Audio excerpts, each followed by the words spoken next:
Module 8, Evolution. Introduction.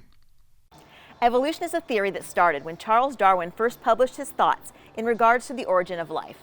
Way back in 1859, his book sparked conversations about how a simple, original, solitary organism gave rise to different, more complex organisms in a sort of branching family tree.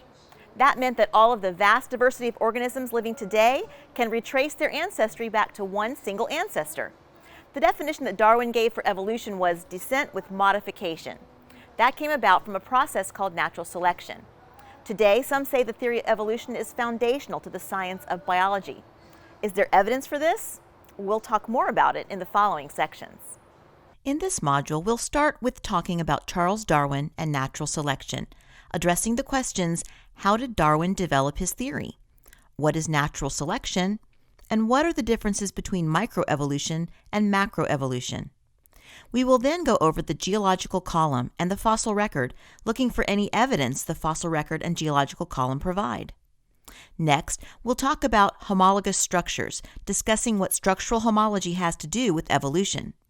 And finally, we will talk about molecular biology, which has furthered our understanding of DNA and proteins, and how that new information affects the theory of evolution. So let's get started. The 1859 book written by Charles Darwin was entitled On the Origin of Species by Means of Natural Selection, or the Preservation of Favored Races in the Struggle for Life. We often shorten that very long title to The Origin of Species.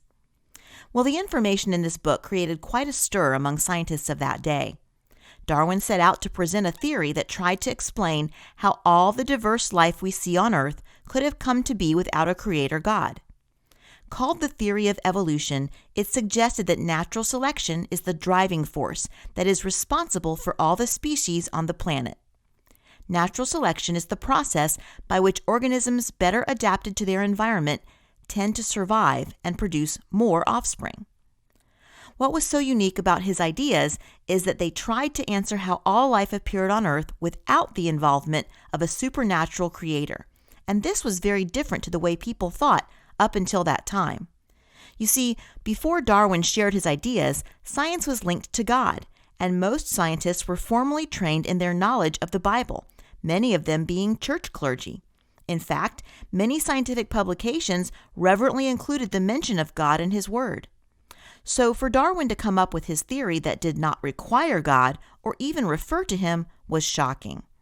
Some thought it was terrible, while to others it was what they were hoping to hear. Those folks did not believe in God, so they finally had a proposal to how we came to be without a biblical creation. The theory Darwin proposed has been modified several times since the mid-1800s, but it has become the standard explanation for how life originated on Earth. Of course, you will learn that this is not because there's a great deal of scientific evidence. In fact, when you look at the scientific method, the major part of Darwin's theory is still a hypothesis. A hypothesis has to be tested in order to show it to be true or false, and evolution requires millions of years in order to test it. That's an impossible experiment to conduct, isn't it? Additionally, the scientific method requires repeatable experiments, which would not be possible either. Further, we can consider how interlinked science is with math.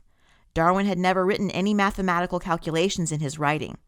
And when today's mathematicians start figuring out the statistics of the likelihood of evolution occurring, it is not a very likely hypothesis.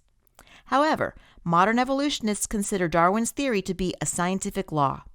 We will talk more about that in this module.